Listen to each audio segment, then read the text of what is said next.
Welcome to the very best test-taking strategies for multiple choice exams, part 2. If you haven't seen part 1 yet, watch this video and then go check out the power-packed first part. Be sure to stay tuned to the end as I have 2 bonus strategies for you. Okay, one quick thing I want to emphasize: employing these strategies will help you get a higher score even if you don't know the material any better than the other students in your class. Do these things and they'll all be amazed at how you got better grades. As I said, by themselves, no single one of these strategies is that big of a deal. But when you combine them together, you become a test-taking machine who gets top marks. Of course, if you haven't done so yet, I hope you subscribe with notifications enabled with that little bell icon so you'll always know when I release a new video. We covered 8 strategies in part 1, so we'll pick up from there. Number 9, pick the answer that's closest. Eliminate the least likely or completely wrong answers quickly. That will leave you fewer choices to select from. Even if you have no clue, your odds of getting the right answer instantly improve. Now, you're probably already doing that now, but pay special attention to this strategy because it can really speed up your progress and give you more time at the end to work on the harder questions or go back over the test to review your answers. Sometimes you'll see a pair of answer choices that say completely opposite things from each other, like A always happens while B never happens, or the opposite. A never happens while B always happens. Frequently, one of those choices is the right answer. Sometimes I call these the Goldilocks answers. That happen a lot in math and science exam. One answer is too high, one is too low. You're looking for the ones that are just right. However, you may be forced to settle for the one that's mostly right. Number 10, pay close attention to the answer choices. Here's another strategy you might dismiss, but here's why it's included. In many math and science tests, you'll see that the answer choices may be very similar to each other. Don't just jump at the first one that looks right. Pay attention to the little things, like where a decimal point is, or an extra digit like a 0, or in a formula, an extra element or a sign. With language classes, you might see words that are similar, but the answers have misspellings in them. So like I said, pay attention to the details. Number 11, look for clues in the question. Test questions often contain important clues that can help you identify the correct answer. For example, the question might ask about a specific time period, location, or author. Paying attention to these clues can help you eliminate incorrect answers and select the best possible one. Number 12, give the answer your instructor wants. Let's be completely real. Not every teacher or professor is a good one. Some have a political or biased viewpoint they want to indoctrinate you with. If you're just trying to survive that class and come out with a good grade, it doesn't matter if you agree with them or not. Give the answer your instructor wants.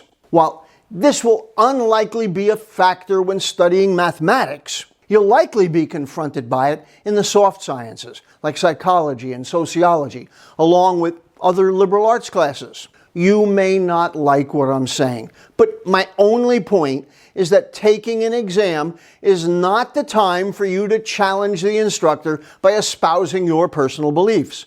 For the sake of getting out of there and getting a good grade, just answer the question the way the instructor wants. Number 13. Use context clues. What I'm talking about here are words or phrases in the question that can help you identify the right answer. For example, if a question asks about the author's tone, the answer choices may include words that describe different tones. Use these clues to help you identify the correct answer. Number 14, stay organized. I've seen this happen more times than I can count. A student misses one question, but mistakenly fills in the answer bubble with the right answer, but in the wrong place. Then all the following answers are all in the wrong place.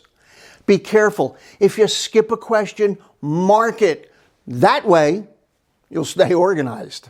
Number 15, manage your time effectively. As I've mentioned a couple of times in parts 1 and 2, good time management is essential for getting top marks. If you get stuck on a question, leave it. Come back to it later. Mark it or make a note of it. You want to make sure you get through the entire test and still have enough time at the end to go back and check your work. Number 16, review your answers and check your work. No surprise there, we just mentioned it in the previous strategy. After you've answered all the questions, review your answers. Double check that you've answered every question and that your answers make sense. If you still have additional time, use it to review your answers again.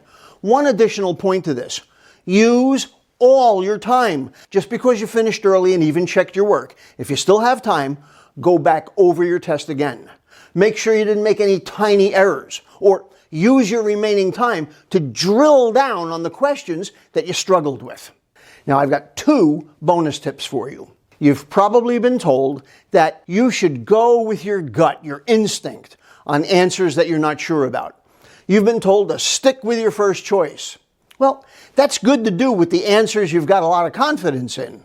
However, numerous studies conducted over the past 70 years have shown that students who change their answers usually go from wrong ones to right ones.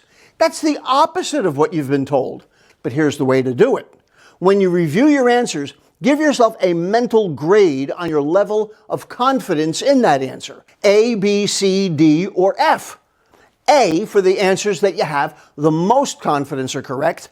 F for the ones you have very little confidence in. If you're going to change any answers, start with the Fs. And if you still have time, maybe the Ds. The bottom line is that students who change their answers on the ones they previously marked with very little confidence got higher scores than the ones who kept their first choice.